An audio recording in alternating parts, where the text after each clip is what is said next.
नमस्कार प्रिय छात्र और छात्राएं, मैं जितेंद्र कुमार रावत अमन कंप्यूटर शॉर्ट हैंड सेंटर आपका हार्दिक स्वागत करता है।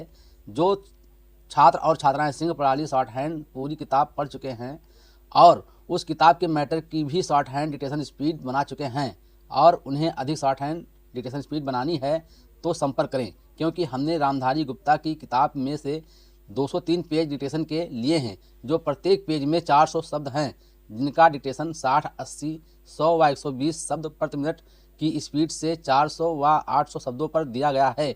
जो छात्र व छात्राएं विधिवत रूप से इन मैटरों का होमवर्क करके व्हाट्सएप पर चेक करा के अपनी शॉर्ट हैंड डिक्टेशन स्पीड बढ़ाना चाहते हैं या आउटलाइन प्राप्त करना चाहते हैं या शॉर्ट हैंड पढ़ना चाहते हैं तो संपर्क करें। मोबाइल नंबर 91 98 94 39 41, दूसरा है 700 790 52 75। अतः संपूर्ण पढ़ाई व्हाट्सएप पर वीडियो के माध्यम से कराया जाएगा। धन्यवाद। अध्यक्ष महोदय, मैं आपको एक और बात बतलाना चाहती हूँ और वो ये है कि कृषि विभाग की योजना आयोग ने बहुत गलत रास्ते में बिठा दिया है। उन लोगों के पास लड़ने के लिए दम नहीं है और देश में खाद्यान्न का उत्पादन बढ़ाने के लिए जो योजनाएं चाहिए और उनके लिए जो धनराशि चाहिए वे उनको पूरी तरह संस्वीकृत नहीं करा पाते हैं। कृषि विभाग तो ज़मीन की तरह आधार होता है और उसी पर देश के लिए पर्याप्त अन्न पैदा करने का महान भार है।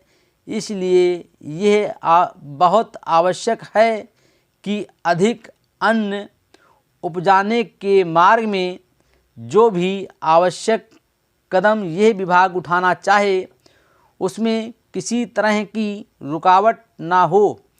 बहुत सी हड़तालें हो सकती हैं, मजदूर काम से बरी हो सकते हैं, लेकिन किसी भी हालत में वे खाने से बरी नहीं हो सकते।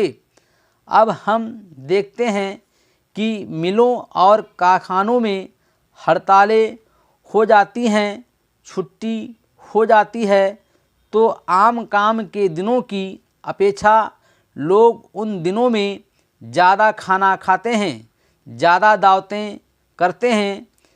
आज ये हमारे लिए सर्वाधिक महत्व का विषय है कि हमारा अन्न का उत्पादन उस गति से बढ़े ताकि हम अपनी खपत से अधिक उत्पादन कर उसका निर्यात कर सकें। सरकार तथा इस मंत्रालय के लिए यह समस्या एक बड़ा सिरदर्द पैदा कर रही है। हर एक विभाग में बड़े बड़े अधिकारी बैठे हैं और हज़ारों रुपये के बड़े बड़े वेतन ले रहे हैं, लेकिन मुझे दुख के साथ कहना पड़ता है कि उनका दिमाग कार्यालय की मिसलों और कागज़ों में लगा रहता है। इस विभाग का काम बहुत ही महत्वपूर्ण है। प्राकृतिक कोप के कारण जो समय समय पर हमारी फसलों को नुकसान होता है, इससे भी अपनी फसलों की रक्षा करने के लिए आवश्यक कदम उठाना इसके जिम्मे है।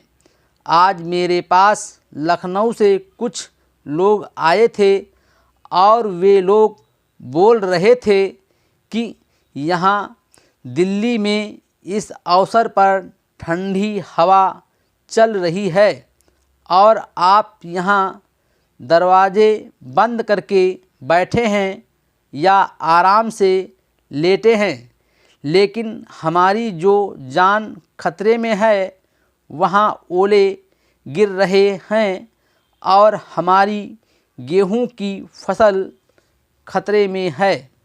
अब ये इस विभाग का काम है कि चूँकि हवा में पानी ज़्यादा होता है, इसलिए फसल के बचाव के लिए उस पर नियंत्रण किया जाए, जिससे फसल की हानि ना हो। अध्यक्ष महोदय, जिस भावना से मैंने यह बिल पेश किया है उसको विरोधी पक्ष के लगभग सभी सदस्यों ने एकमत से महसूस किया है कि देश में बेकारी की जो समस्या है वो एक भयंकर समस्या है और उसके कारण हमारे देश का विकास, चाहे वो सामाजिक हो, आर्थिक हो या सांस्कृतिक, रुका हुआ है और ऐसी स्थिति में हम आगे बढ़ नहीं सकते हैं।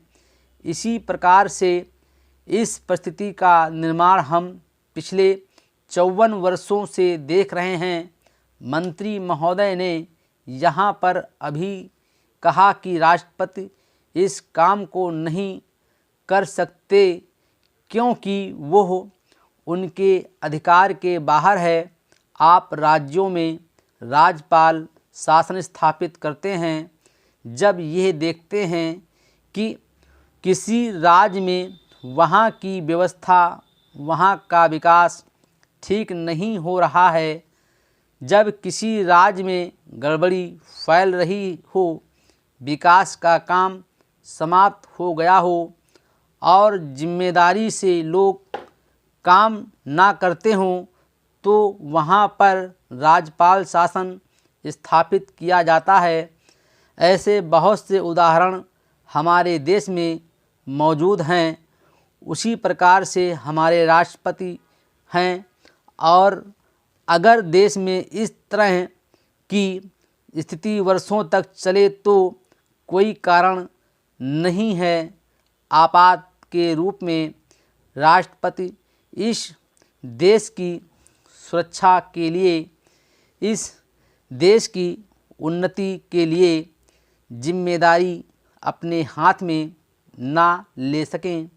हमारे भाइयों ने बहुत से उदाहरण दिए हैं कि राज्यों में संयुक्त सरकारें नहीं चली, लेकिन उसके पीछे राजनीतिक हथकंडे थे। अगर कोई राजनीतिक पार्टी जिम्मेदारी से काम नहीं करती तो विधान में यह स्पष्ट है कि राष्ट्रपति शासन अपने हाथ में लें। मैं एक उदाहरण देता हूँ। संविधान में आदिवासी हरिजनों के उत्थान के लिए प्रण किया गया था कि 10 वर्ष में उनकी सामाजिक तथा आर्थिक स्थिति को सुधार देंगे, लेकिन यह सरकार उसमें भी असफल रही।